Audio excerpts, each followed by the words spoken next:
लोग इस चीज को क्योंकि किसी भी समस्या को सॉल्व करने से पहले हमें जानना होता है कि वो चीज हो क्यों रही है हमारे साथ में। ठीक है, तो सबसे पहले जानिए कि आलस्य का संबंध क्या है। आलस्य का जो संबंध है वो है हमारे शरीर से। जैसा कि हम जान चुके हैं, जब भी हमारे शरीर में कोई प्रॉब्लम होगी तो वो आलस्य जो है अपने आप आ जाएगा। कौन सी प्रॉब्लम होगी, देखिएगा आलस्य क्यों आता है। आलस्य क्यों आएगा, क्योंकि हमारी बॉडी जो है वो थकी हुई है। सबसे पहला कारण कि हमारी बॉडी जो है उसको प्रॉपर रेस्ट नहीं मिला है, इसलिए हम थका थका सा फील करते हैं। और थका थका सा फील करेंगे तो क्या होगा, हमको आलस्य आएगा। ठीक है, बॉडी थकती क्यों है, अभी सबसे मेन चीज ये है। पहला प्रश्न क्या पूछा कि आलस्य क्यों आएगा, क्योंकि हमारी बॉडी जो है वो प्रॉपर रेस्ट में नहीं है, उसको प्रॉपर रेस्ट नहीं मिला है, इसलिए वो जो है थकी है।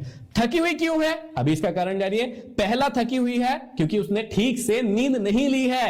अब आप पता होना चाहिए, आप सभी को पता होना चाहिए कि कम से कम हमारी बॉडी को 6 से 7 घंटे की प्रॉपर नींद चाहिए ही चाहिए, लेकिन कई लोग ऐसा नहीं करते हैं। अपना मोबाइल चलाते रहते हैं, गर्लफ्रेंड से बात करते रहते हैं, सगाई हो गई है, अपने हस्बैंड या वाइफ से बातें करते रहते हैं, या फिर कई लोग काम भी करते रहते हैं और काम ज्यादा होने के चक्कर में वो पूरी नींद नहीं कर पाते हैं।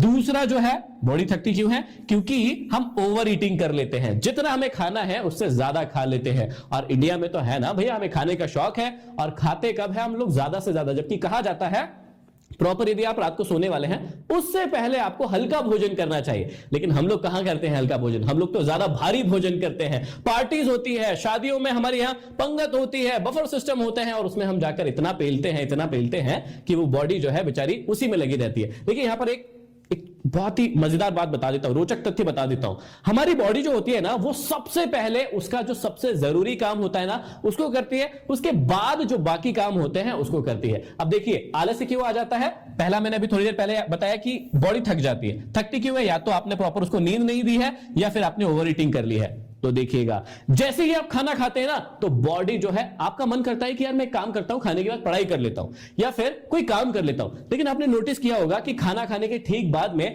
आपकी बॉडी जो है उसको नींद आने लगती है, आंखें बंद होने लगती है, क्योंकि उस समय बॉडी का जो पहला काम है, ये तथ्य है, ये सही तथ्य है कि बॉडी का जो पहला काम है वो आपको रेस्ट देना है, आपके भोजन को पचाना है। अब आपने यदि जरूरत से ज्यादा खा लिया तो क्या होगा, आपको जरूरत, आपके शरीर जो है उसको जरूरत से ज्यादा ताकत लगेगी उसे पचाने में, लेकिन आप तो उस समय काम कर रहे हैं। अब बॉडी एक समय में 2 काम नहीं करेगी, एक ही काम करेगी, और वो क्या काम करेगी, वो प्रायोरिटी वाला काम करेगी। अब बॉडी के लिए प्रायोरिटी वाला काम पढ़ना नहीं है। खाने के बाद यदि आप बहुत ज्यादा खाने के बाद यदि आप सोचेंगे कि मैं पढ़ लूं, तो पढ़ना नहीं है उसका प्रायोरिटी वाला काम। उसका प्रायोरिटी वाला काम क्या है, आपको बॉडी को, आपकी जो बॉडी है उसको रेस्ट देना है, तो वो आपको सुलाएगा, है ना, सुला देगी, नींद आएगी उसके कारण आपको।